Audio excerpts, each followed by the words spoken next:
All right, so when the transcript of Hunter Biden's deposition before the House impeachment inquiry was released, one thing that stood out right away was his interactions with Florida Congressman Matt Gaetz, who questioned Hunter about his drug use, which prompted a healthy dose of feigned outrage from Hunter, as you see there on your screen, with Hunter replying to Gaetz, quote, "Of all the people sitting around this table, do you think that's appropriate to ask me?" And this later exchange didn't get much coverage, but take a look. Hunter says to Gaetz, quote, "I contemplate that one day you and I are going to be great friends. Is that ever going to happen, Mr. Gaetz?" "I don't think so," Gaetz responded, saying, "Hope springs eternal, Mr. Biden." And now, according to Miranda Devine at the New York Post, a Chinese CEFC employee who allegedly paid Hunter $1 million for a legal retainer is now saying he's going to sue in 7 days if he doesn't get the money back. Why? Because Hunter, he says, never did any legal work for him at all. Here with reaction is Florida Congressman Matt Gaetz.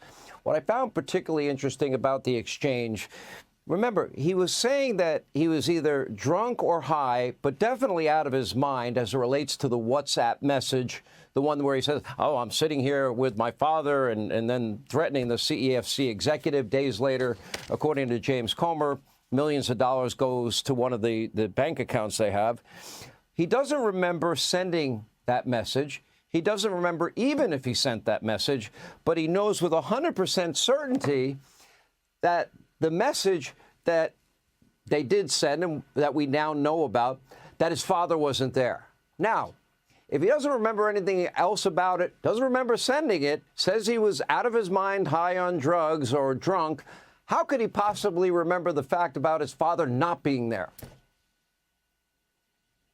Isn't it convenient that all Hunter Biden seems to remember is that he was high and not with Joe Biden? There's something very revealing about Hunter Biden's testimony, though. Whenever he's getting paid, he suggests that he's a brilliant lawyer, a financial wizard, a man about Washington. But whenever he's demanding payment, and that's where you see the references to Joe Biden, the shakedowns, the threats, well, then he can't be responsible for his actions because he's just a drug-addled fool. And so I wanted to drill into precisely when Joe Biden and Hunter Biden were using this drug-induced defense for really what is a bribe that is dressed up in drag and masquerading around as a business transaction. And the fact that the Chinese are now saying this wasn't a business transaction, there was no work done, that only reinforces the concept that this was a bribe the whole time.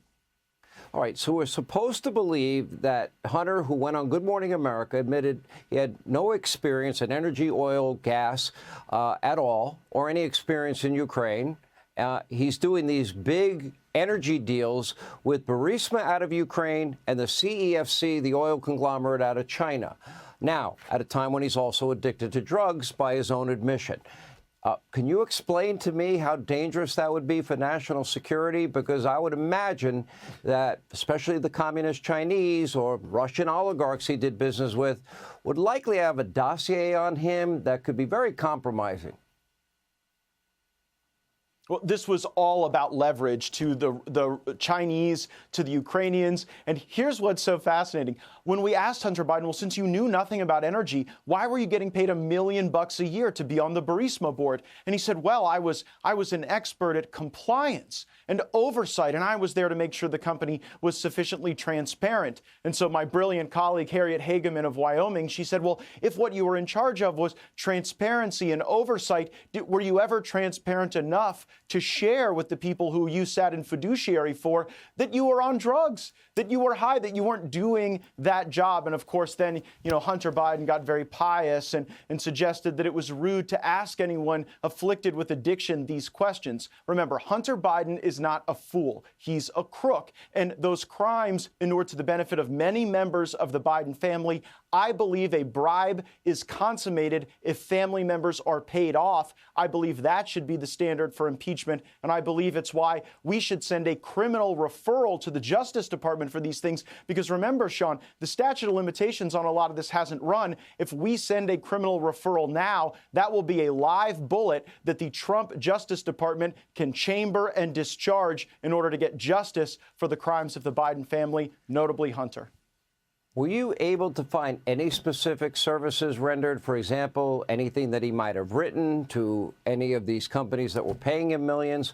Have you found any examples of any services? According to James Comer, 10 Biden family members were paid money. Maybe, do we know what the grandchildren did for their cut?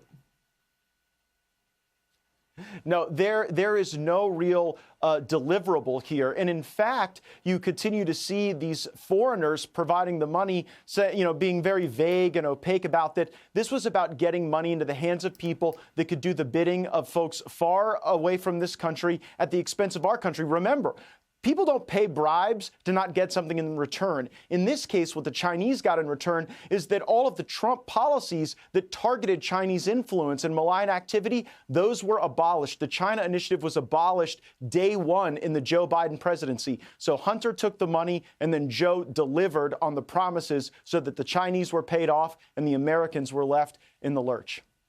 Is it true, have you confirmed that in December of 2015, against what John Solomon said was official Obama administration policy, that Hunter was, I believe, in Dubai with Burisma executives and got on the phone with Joe? That's 5 days before he went to Ukraine and, in his own words, leveraged $1 billion. You got 6 hours, son of a bee, they did it, and got the prosecutor investigating Burisma and his son fired. Do we know for a fact that he did that against official policy of the Obama administration? Well, we believe that those bribes actually changed policies in the Obama administration because, as you correctly note, previously there was the perspective that we wanted to see these prosecutions occur. We wanted to see the prosecutor successful. That prosecutor was fired, commensurate with Hunter getting paid $1 million a year for absolutely nothing while he claimed he was stoned out of his mind. And no experience. I must add that. Zero experience, No Hunter, experience. hence the name. All right, Matt Gaetz, thank you. We appreciate it. Hey, Sean Hannity here. Hey, click here to subscribe to Fox News YouTube page and catch our hottest interviews and most compelling analysis. You will not get it anywhere else.